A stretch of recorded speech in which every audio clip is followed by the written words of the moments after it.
Mesdames et messieurs, Saint-Dié-des-Vosges est en mouvement et la Déodacie est en mouvement. Le mouvement, c'est ce qui caractérise le vivant. Nabokov disait même que les deux choses qui maintiennent le monde vivant, c'est la décision et le désir. Et le désir est d'abord un mouvement.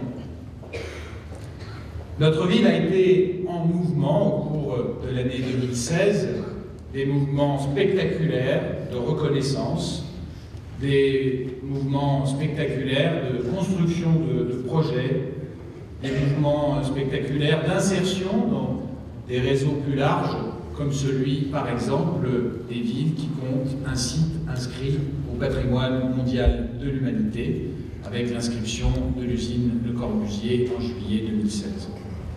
La Déodacie est aussi en mouvement. Elle l'a été fortement au cours de l'année 2016 et elle le sera toujours en 2017 avec la création, j'y reviendrai, de la 12e intercommunalité du Grand Est par la population, de la 213e au niveau national, puisqu'il y a 213 agglomérations au niveau national, mais dans le rang des populations, nous serons bien le placer, mais nous serons donc la 12e intercommunalité par la population du Grand Est, devant des intercommunalités comme celle de Thionville ou de Sarreguemines, par exemple. Chacun de nous voit la vie évoluer autour de lui et il est naturel et il est normal que le cadre politique, le cadre de décision des élus évolue là où la population évolue. Il n'y aurait rien de pire qu'un pays qui, dans ses structures administratives et politiques, n'évolue pas, alors que ces populations, elles, sont devenues beaucoup plus mobiles et beaucoup plus ouvertes au monde dans sa grande étendue. Pour 2017, donc, le mouvement sera toujours présent. Et le chemin sur lequel nous nous sommes engagés, en particulier au regard de la ville de Saint-Dié-des-Vosges, je parlerai longuement de l'agglomération tout à l'heure, ce chemin donc, pour la ville sera celui des grandes réalisations. Projet Cœur de Ville, qui va commencer dans sa phase 1 avec l'aménagement d'un grand jardin d'enfants et d'un grand parc sur l'emprise de l'ancienne piscine, mais également des aménagements de voirie, de façon à étendre le centre-ville et à ne pas le cantonner à la seule routière et à faire un lien réel, véritable, entre les deux rives de la Meurthe, la rive droite reconstruite et la rive gauche qui conserve du patrimoine précédant la Deuxième Guerre mondiale. Ce projet Cœur de Ville se déploiera dans les années suivantes avec l'aménagement d'un skatepark sur la rive droite, sans doute au début de l'année prochaine, mais des travaux qui commenceront cette année, avec des aménagements à venir très importants également dans le parc Jean Mansuy, avec une évolution du plan global de déplacement en centre-ville, avec également la construction en plein cœur de notre ville d'une médiathèque, d'un palais de la culture écrite et pas seulement, digitale également, qui fera date pour la ville bien sûr, mais aussi plus largement pour l'agglomération. Une histoire extraordinaire qui permet de puiser une énergie qui permet d'avancer, qui nous mène vers des chemins nouveaux. Cette histoire extraordinaire, c'est celle d'une ville qui, dès cette époque-là, était petite, qui encore à cette époque était petite, mais qui a été un des lieux où s'est inventée la modernité à 3 reprises dans son histoire, au début du XVIe siècle, avec ce moment exceptionnel de l'humanisme, cet humanisme ici rénan, ce temps de l'imprimerie, de la découverte, de la relecture de l'Antiquité, où Saint-Dié-des-Vosges était au cœur de la relecture, de la réflexion, de la cartographie, et le signe le plus emblématique en est l'invention du nom d'Amérique. Cette modernité, Saint-Dié-des-Vosges l'a de nouveau portée à la fin du XIXe siècle avec Jules Ferry et la modernité que représentait la promesse de l'émancipation par l'éducation.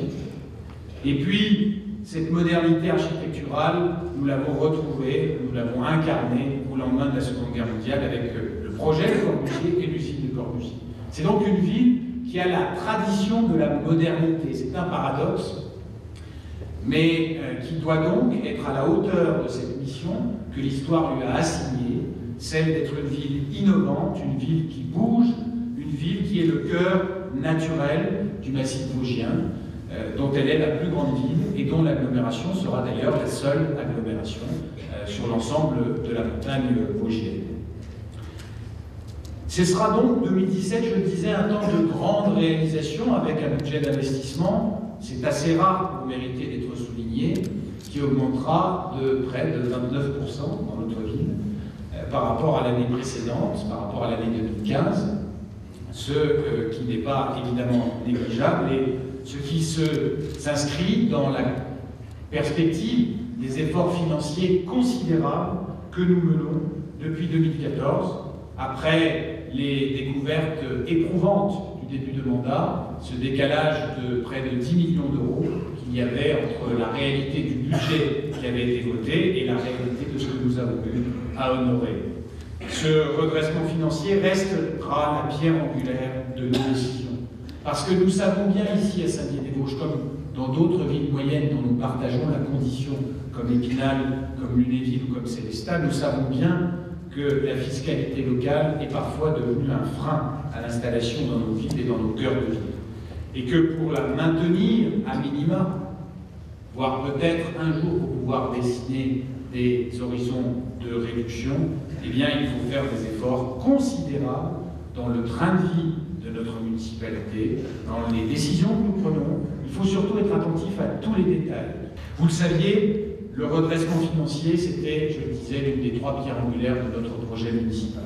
Redressement financier, amélioration de la qualité de vie, et c'est la raison pour laquelle cette année nous lançons un plan quadriennal, ça va faire un peu pays stalinien, Monseigneur, vous le pardonnerez, mais un plan quadriennal d'investissement dans la voirie.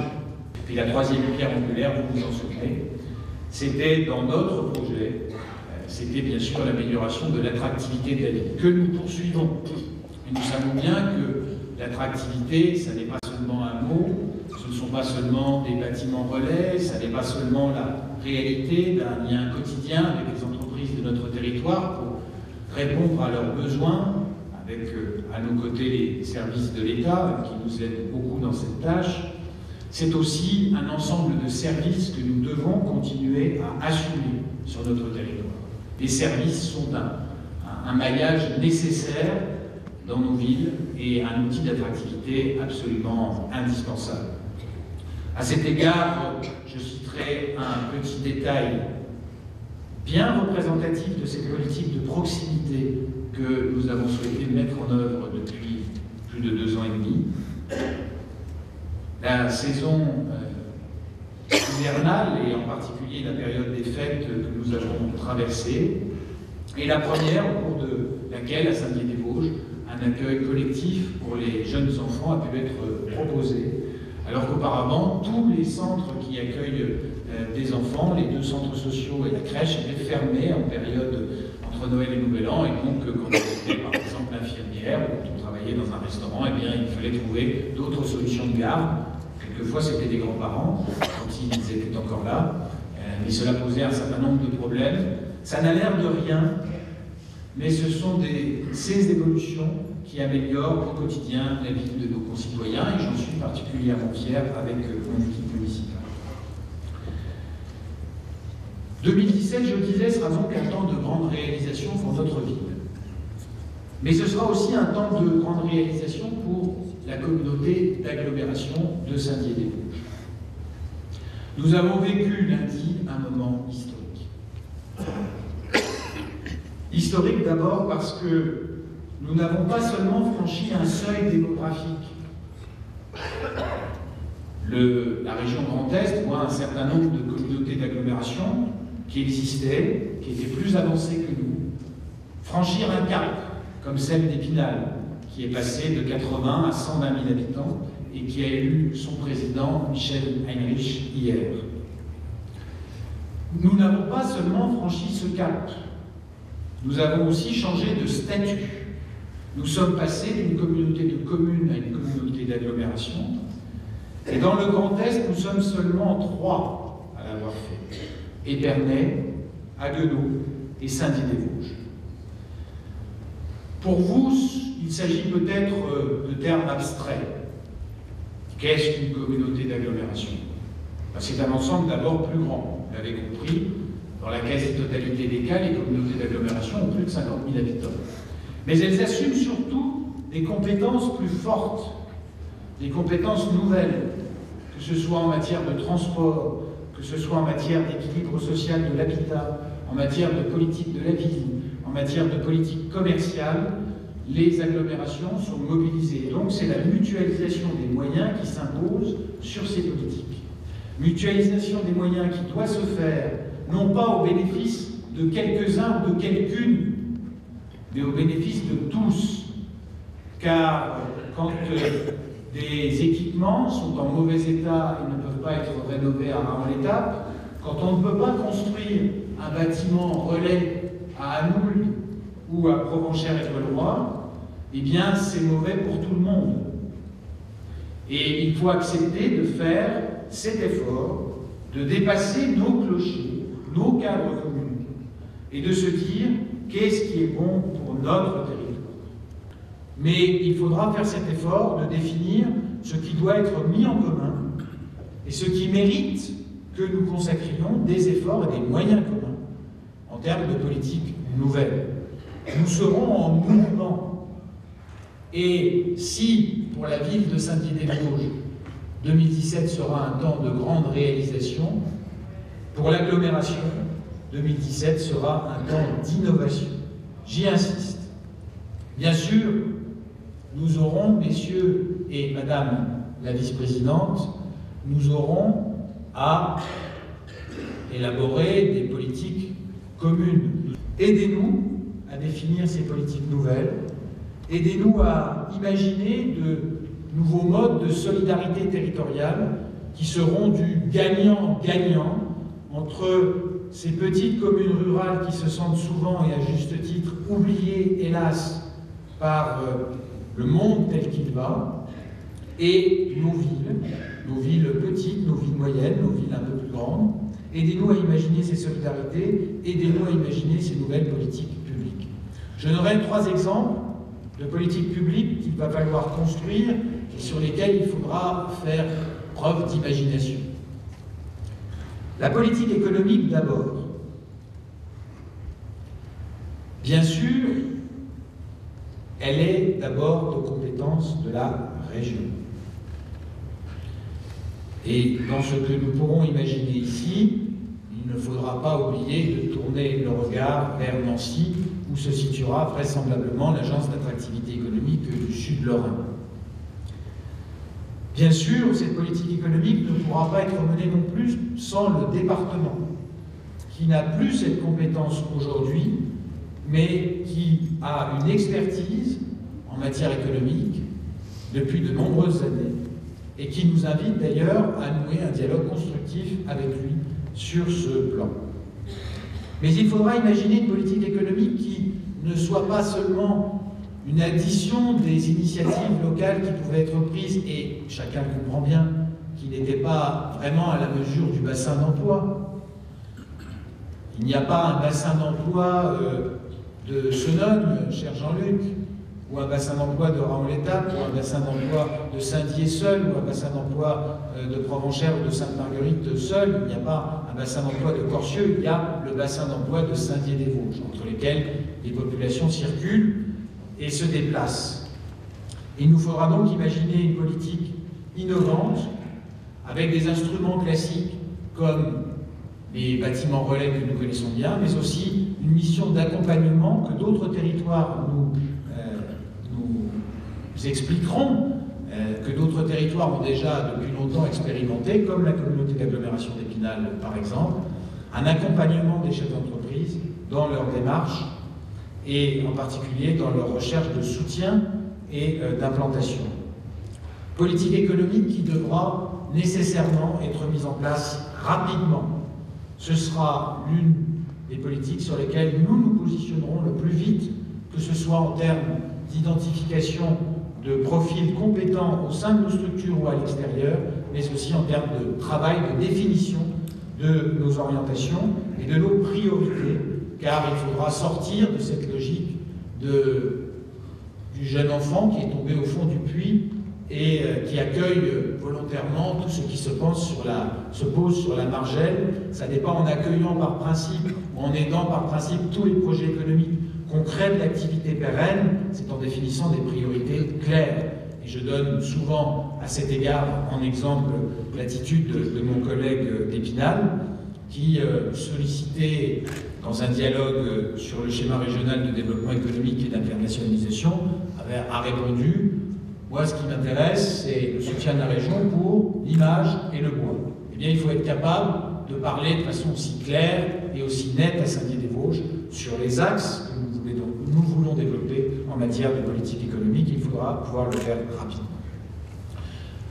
Innovation aussi dans la définition d'une politique de l'habitat. Cher Bernard, tout est à construire.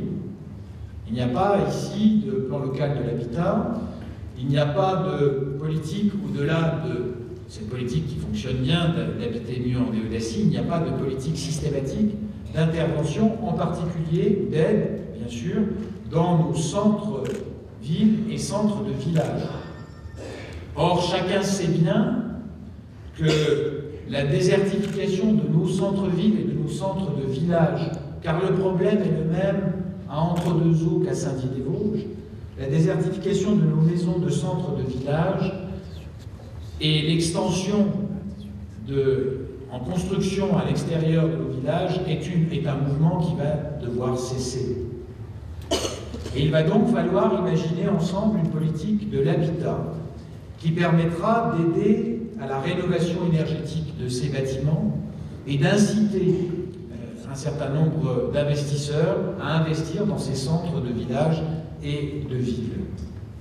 Et puis, en matière d'innovation politique, où tout est à construire, je citerai encore la politique sportive, où à Saint-Dié-des-Vosges et dans la DEDACI en général, on s'est habitué à avoir une multiplicité de clubs et d'activités, à ce point que nous pourrions sans doute être classés des agglomérations les plus sportives de France, mais avec assez peu de résultats et de clubs qui portent haut le nom de nos villes et de nos villages. Il faudra là aussi faire des choix, inciter au regroupement d'un certain nombre de clubs sportifs, inciter, je dis bien, et faire des choix pour pouvoir avoir des locomotives en termes d'image qui porteront haut le nom de la DEDACI, Kelzé, Tournon, Raon-l'Étape, Étival-Clairefontaine, Saint-Dié-des-Vosges, Sainte-Marguerite ou d'autres noms encore pour des clubs sportifs qui resteront à déterminer. Nous avons la chance ici à Saint-Dié-des-Vosges d'avoir un parlementaire qui est un spécialiste de la formation, Gérard Cherpion, qui m'a demandé de l'excuser aujourd'hui pour les raisons que vous connaissez. Et la formation, qu'elle soit initiale ou tout au long de la vie, est un des problèmes cardinaux que nous rencontrons sur notre bassin d'emploi.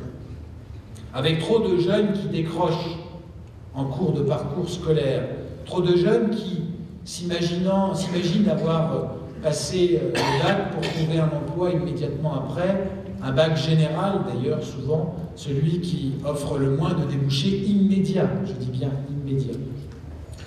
Et il faudra donc réfléchir, même si ça n'est pas à nous, là aussi c'est à la région, mais c'est un dialogue fructueux que nous aurons ensemble, il faudra réfléchir à l'amélioration de l'offre de formation sur nos territoires, et en particulier de l'offre de formation numérique, afin de rendre l'accès aux nouvelles technologies de l'information et de la communication plus répandu dans notre population, toutes générations confondues, de familiariser toutes les hommes et les femmes de notre territoire avec ces technologies, car elles sont la clé de l'employabilité de demain.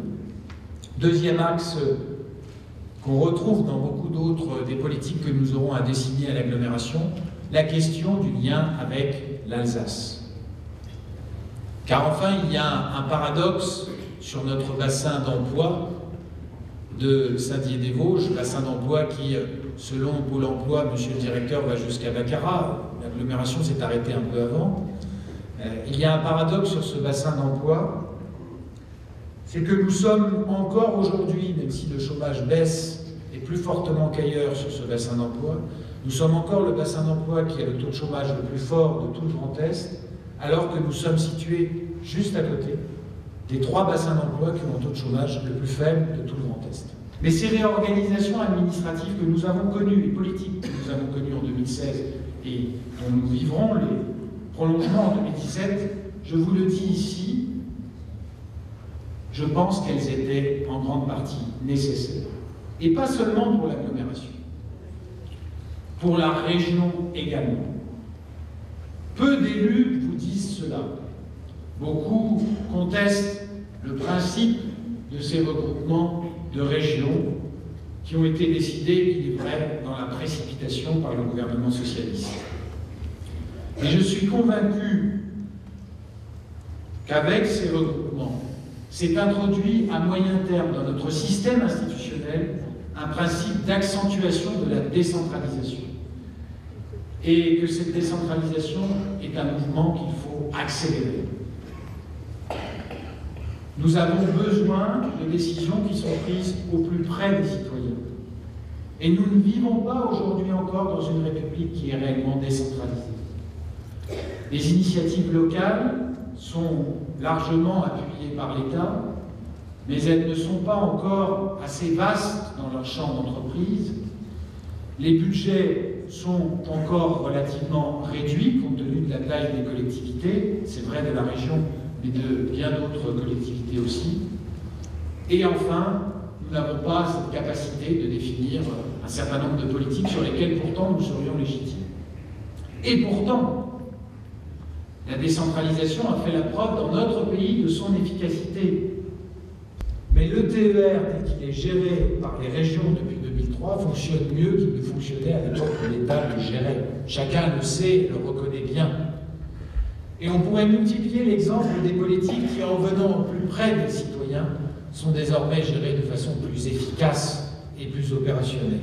Alors il faudra aller plus loin dans la décentralisation, non pas redécouper à nouveau, parce que je pense que, à quelques ajouts près peut-être de communes qui frappent déjà à notre porte, je pense que notre agglomération a aujourd'hui un cadre qui sera relativement pérenne, celui du bassin d'emploi et du bassin de vie de Saint-Dié. Mais il faudra aller plus loin dans la prise de compétences des intercommunalités et des régions notamment, avec ces partenaires incontournables que sont et que resteront les départements. Alors, mesdames et messieurs, je ne peux pas conclure sans ce propos, sans vous parler aussi de notre pays et de l'Europe. Nous sommes aujourd'hui à la veille de choix qui seront décisifs pour notre pays et de choix qui, je l'espère, seront faits en fonction de hauts principes de solidarité, de choix qui seront faits en fonction d'une certaine idée de la République et du patriotisme, qui est une chose très positive à l'opposé de ce que le nationalisme est. Le nationalisme, c'est la guerre, disait l'autre. Le patriotisme, c'est aimer ce qu'on est, c'est aimer la France dans ses paysages, dans ses territoires, dans ses villages, dans ses clochers, dans ses harmonies subtiles, dans sa population mélangée et bigarrée depuis si longtemps. Le patriotisme, c'est savoir que tout cela est infiniment précieux et qu'il a fallu l'effort de nombreuses générations pour le construire, y compris de générations qui ont laissé leur vie, comme la vallée du Rabodeau notamment le sait bien. Le patriotisme doit nous pousser, ne doit pas nous gêner, doit nous pousser à aller vers plus d'Europe. Parce que c'est de plus d'Europe que nous avons besoin aujourd'hui. Que ce soit en matière de terrorisme, où la coopération entre les États est la solution, bien plus que le rétablissement des frontières de façon plus marquée qu'aujourd'hui. La coopération, donc je disais, la solution, mais comme en matière de transport également, la solution se trouve au niveau européen. Il faut être cohérent. On ne peut pas reprocher à la France de travailler insuffisamment avec le Luxembourg, par exemple, en matière de réseau ferroviaire. On ne peut pas se désoler, quand on est un habitant de Thionville, de voir que sur la ligne qu'on emprunte, la région et l'État ont fait des efforts considérables, et qu'il y a désormais plus de trains pour aller travailler au Luxembourg, mais que des incidents réguliers se produisent au Luxembourg parce que le Luxembourg n'investit pas sur son réseau. On ne peut pas se désoler de cela et dire il faut moins d'Europe, il faut être cohérent. Des dizaines de milliers de travailleurs vont franchir en plus la frontière dans les 10 ans qui viennent. Et ça n'est pas dans ce contexte-là qu'il nous faut moins d'Europe. Dans notre région en particulier, dans cette Europe rhénane à laquelle les Vosges appartiennent pleinement, il nous faut plus d'Europe, plus de coopération européenne et plus de confiance entre les pays européens. Je souhaite en particulier que le choix que nous ferons l'an prochain, cette année, pardon, en 2017, ce choix présidentiel puis législatif, nous permette de renforcer le couple franco-allemand qui a été si mis à mal ces dernières années, avec tant d'incohérence, tant d'incompréhension, tant d'inculture de notre part dans les rapports que nous avons noués avec nos voisins allemands. Il n'y a pas de complexe d'infériorité à avoir vis-à-vis de l'Allemagne. Nous sommes deux grands pays qui partagent une histoire commune, mais il faut savoir se parler en confiance et ne pas chercher, comme ça a été fait en début de mandat actuel, à contourner l'Allemagne en s'alliant avec les pays du Sud. C'est toujours une erreur. L'Europe ne peut se faire que sur une construction solide entre la France et l'Allemagne et sur des compromis, y compris de notre part. Elle ne pourra se faire aussi que dans la confiance que nous devrons restaurer en Europe sur nos capacités à faire avancer notre pays et à consentir aux efforts nécessaires dans ce pays. Notre pays a besoin de réformes, il a besoin de courage politique, et j'espère que c'est ce choix que feront les Français en cette année 2017, quel que soit le choix qu'ils feront. Voilà, mesdames et messieurs, j'en ai fini. L'an dernier, je vous avais promis un message court, et je ne l'avais pas tenu. Cette année, je n'ai rien dit, et je vais peut-être le tenir. J'achèverai en vous souhaitant à tous et à toutes une très belle année 2017, une année faite de bonheur privé, où vous saurez replonger dans vos familles, chez vos amis, pour reprendre de l'énergie, comme je l'ai fait auprès de ma famille et de mes parents, que je salue, dans ces derniers jours et dernières semaines qui, pour moi, à titre personnel, ont été très difficiles et particulièrement éprouvants dans un contexte qui n'a pas toujours été juste avec les efforts qui avaient été conduits pour construire cette agglomération.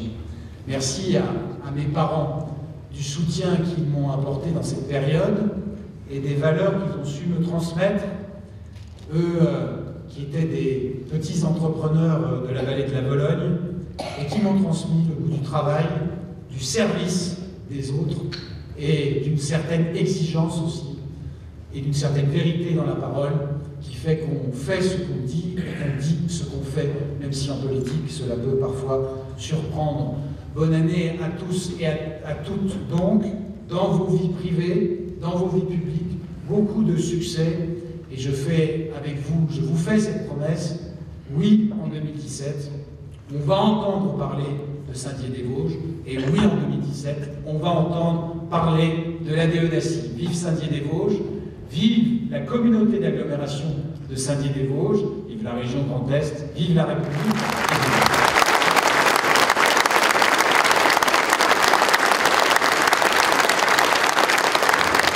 La situation de Saint-Dié-des-Vosges est une situation très, très particulière. Nous sommes au milieu d'une période charnière pour ce territoire, pour ce département, pour cette région. La volonté de l'État, dans cette période si particulière, c'est de continuer son engagement sur le territoire, continuer cet engagement tout d'abord à travers ces politiques propres qui sont menées ici particulièrement. Nous avons une mobilisation, nous avons des outils spécifiques ici, à la fois en termes de structure et des outils financiers, notamment portés par Pôle emploi, en matière à la fois de soutien des initiatives, de formation des demandeurs d'emploi, etc. Et ces moyens, nous allons continuer à les mobiliser en 2017 pour continuer sur le chemin de la baisse du chômage, chemin que nous avons initié en 2016.